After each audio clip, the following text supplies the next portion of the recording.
നമ്മൾ പലപ്പോഴും പറയാറുണ്ട് സമൂഹത്തിൽ മനുഷ്യത്വം ഇല്ലാതായിക്കൊണ്ടിരിക്കുന്നു. പക്ഷേ അതെല്ലായ്പ്പോഴും അങ്ങനെ സംഭവിക്കണമെന്നില്ല.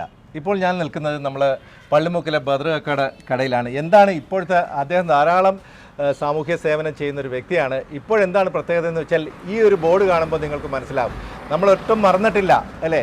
കർണാടകയും ഷിരൂരും ഗംഗാവാലി പുഴയും ഒന്നും മറന്നിട്ടില്ല. 72 ദിവസത്തെ കഠിനമായ പരിശ്രമത്തിനും കാത്തിരിപ്പിനും ശേഷമാണ് അർജുൻ്റെ ബോഡി കിട്ടിയത്. അപ്പോൾ ഇങ്ങനൊരു മാറ്റം ഈ കടയ്ക്ക് ഇത് ബദർകട മകൻ നടത്തിക്കൊണ്ടിരുന്ന ഒരു മൊബൈൽ ഷോപ്പായിരുന്നു, അത് അടഞ്ഞു കിടക്കുകയായിരുന്നു.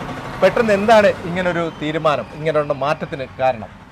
ഞാനിവിടുത്തെ വ്യാപാരി വ്യവസായി ഏകോപന സമിതി പള്ളിമുക്ക് യൂണിറ്റിൻ്റെ എക്സിക്യൂട്ടീവ് മെമ്പറാണ്, ജില്ലാ കമ്മിറ്റി മെമ്പറുമാണ്.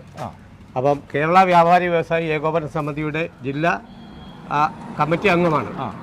അപ്പോൾ ഇത് മാനസികമായി എല്ലാവരെയും വേദനിപ്പിച്ച ഈ വിഷയത്തിൽ അർജുനന് വേണ്ടി നമുക്ക് എന്ത് ചെയ്യാൻ കഴിയും?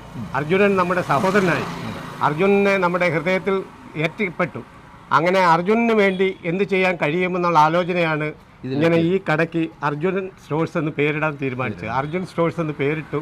ആ ശവസംസ്കാര ചടങ്ങുകൾ നടക്കുന്ന സമയത്ത് തന്നെ, അതായത് 72 ദിവസത്തെ കാണാമറയത്തിന് ശേഷം ജീവശവമായി നമ്മളെ ചേതനയേറ്റ ശരീരമായി അർജുൻ്റെ ശരീരം കിട്ടിയപ്പോൾ ആ ശരീരം സംസ്കരിക്കുന്ന സമയത്ത് തന്നെയാണ് ഈ കട തുറന്നത്.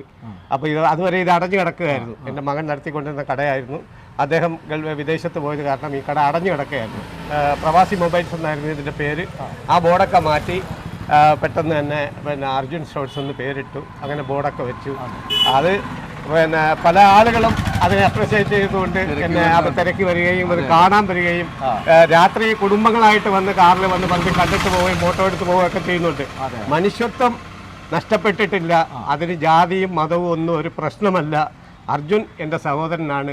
അർജുനെ ഹൃദയത്തിലേറ്റിയ മനാഫിനെയും അതുപോലെ തന്നെ സ്നേഹിക്കുകയാണ്. മനാഫും ഒരു ആ ബോർഡിലുണ്ട്. അപ്പോൾ മനാഫിനെ കൂടെ ഉൾപ്പെടുത്തിയതിൻ്റെ കാരണം മനാഫിൻ്റെ കണ്ണുനീരെ ഞാൻ കണ്ടുള്ളൂ. അപ്പോൾ മനാഫിൻ്റെ കണ്ണീര് സ്വന്തം സഹോദരൻ നഷ്ടപ്പെട്ട ഒരു ജ്യേഷ്ഠ സഹോദരൻ്റെ കണ്ണീരായിട്ടാണ് എനിക്ക് തോന്നിയത്. ഞാൻ ഈ അർജുൻ എന്ന പേര് കേൾക്കുന്നത് തന്നെ മനാഫിൽ നിന്നാണ്. അപ്പോൾ ഞാൻ 2 ദിവസം കല്യാണ തിരക്കൊക്കെ കഴിഞ്ഞ് വന്ന് TV തുറക്കുമ്പോൾ TV-യിൽ ഈ വിഷയത്തെക്കുറിച്ചുള്ള വാർത്തകൾ വരികയാണ്. അപ്പം കർണാടകയിലെ ഒരു പോലീസ് ഉദ്യോഗസ്ഥൻ്റെ മർദ്ദനമേറ്റ് വാങ്ങുന്ന മനാഫിനെ ഞാൻ ആദ്യം കാണുന്നത്. എൻ്റെ അർജുൻ ഇവിടെ തന്നെ ഉണ്ട്, ഇവിടെ തന്നെ പരിശോധിക്കണമെന്ന് പറഞ്ഞ് അവിടെ പ്രശ്നമുണ്ടാക്കി മനാഫിനെ അവരെ പിടിച്ച് തള്ളുകയും ഉപദ്രവിക്കുകയൊക്കെ ചെയ്യുന്നതാണ് കാണുന്നത്.